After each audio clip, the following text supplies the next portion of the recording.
ठीक है जी। बिस्मिल्लाहिर्रहमानिर्रहीम।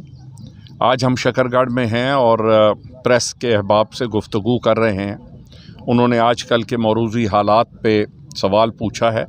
उसके जवाब में ये है कि पाकिस्तान अवामी तहरीक हमेशा आइन और कानून की बालादस्ती की बात करती रही है।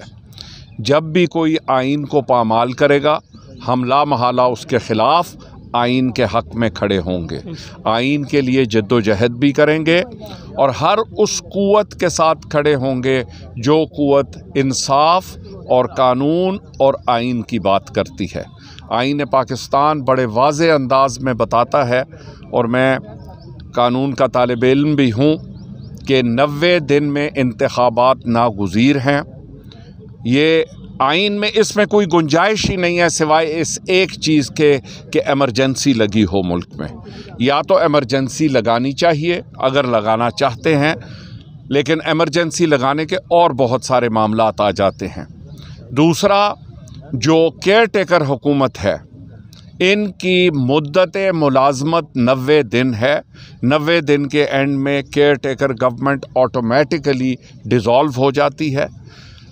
अब आइन की मुख्तलिफ शिकायत के ये ख़िलाफ़ वर्जी कर रही है हुकूमत। ना 90 दिन में उनको घर भेजने का सोच रहे हैं, ये इंतज़ार कर रहे हैं कि सितंबर में प्रेसिडेंट ऑफ पाकिस्तान चले जाएं और अक्टूबर में ये चीफ़ जस्टिस चले जाएं, उसके बाद इंतखाबात कराए जाएं ताकि प्रेसिडेंट भी इनकी मर्ज़ी का हो, सुप्रीम कोर्ट का चीफ़ जस्टिस भी इनकी मर्ज़ी का हो।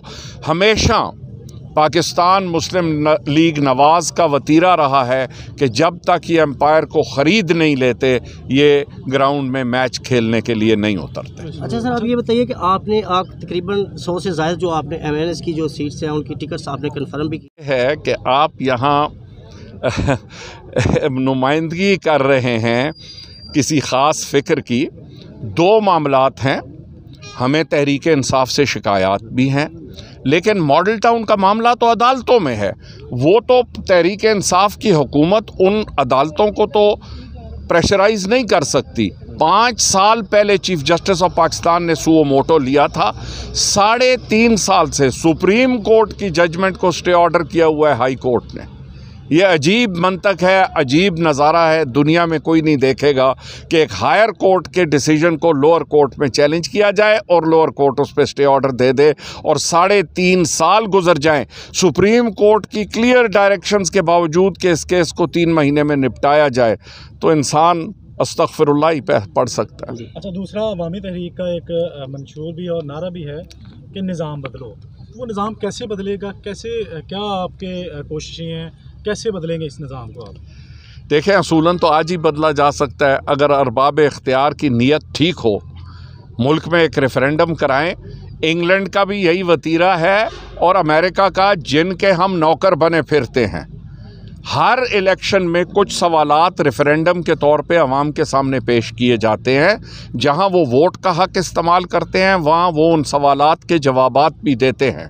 हम समझते हैं मुतनासिब नुमाइंदगी ही इस मुल्क के मसाइल का हल है, और शायद सदारती निज़ाम इंतखाब भी, जिसकी वजह यह है कि आज हर MNA फ़िरौन बना हुआ है। जिसके पास 5 MNA हैं, ये जो 13 पार्टियां PDM में इकट्ठे हुई हैं, इनमें बड़ी 3 पार्टियों को छोड़ के क्या नुमाइंदगी है पार्लियामेंट में? किसी का 1 आदमी है, किसी के 2 आदमी हैं। ये सब मफादात की खातिर इकट्ठे हुए हैं, ना कि किसी सियासत, कानून, इंसाफ या नज़रिए के तहत। वो लोग जो एक दूसरे के पेट फाड़ के बीच में से पैसे निकालने की बात करते थे, वो लोग जिन्होंने दूसरी खातून की नंगी तस्वीरें हेलीकॉप्टरों से गिराईं, मैं तो हैरान हूँ कि उनकी औलाद आज उन्हीं लोगों के साथ कैसे बैठी हुई है। गैरत कहाँ है, कानून कहाँ है, इंसाफ कहाँ है? ये रियासतें इस तरह नहीं चलती। हज़रत अली का कौल है कि रियासत कुफ्र पे चल सकती है, लेकिन अदम इंसाफ पे रियासत नहीं चल सकती। थैंक यू जी। बहुत अगर आपको इशारा मिलता तो आप बैकफुट पे आएंगे या इलेक्शन बिल्कुल लड़ेंगे? क्योंकि पहले भी आपने इलेक्शन का बाइकाट कर दिया था और इलेक्शन छोड़ दिया, बल्कि सियासत से भी आपने बाइकाट किया। देखिए, तो सियासत से हमने कभी भी बाइकाट नहीं किया, माजरत के साथ। सिर्फ शेखुल इस्लाम डॉक्टर मोहम्मद ताहिरुल कादरी ने अपनी सियासत से रिटायरमेंट का ऐलान किया है। पाकिस्तान अवामी तहरीक के सदर मेरे बाएं पे खड़े हैं। पाकिस्तान मुस्लिम लीग, पाकिस्तान की हमारी जो पार्टी है पाकिस्तान अवामी तहरीक, हमने 100 से ज़्यादा कैंडिडेट फील्ड किए हैं। बात यह है कि हम हालात को देख रहे हैं बड़े गौर से। अगर आप भी हालात को देख रहे हैं, मुख्तलिफ तज्ज़िया निगार मुल्क से भागे हुए हैं। इसलिए भागे हुए हैं कि यहाँ अरशद शरीफ के साथ जो हुआ, हर इंसान, आप सब फैमिलीज़ रखते हैं, आप सब कफ़ील हैं अपने ख़ानदानों के, तो हर कोई अरशद शरीफ नहीं बन सकता।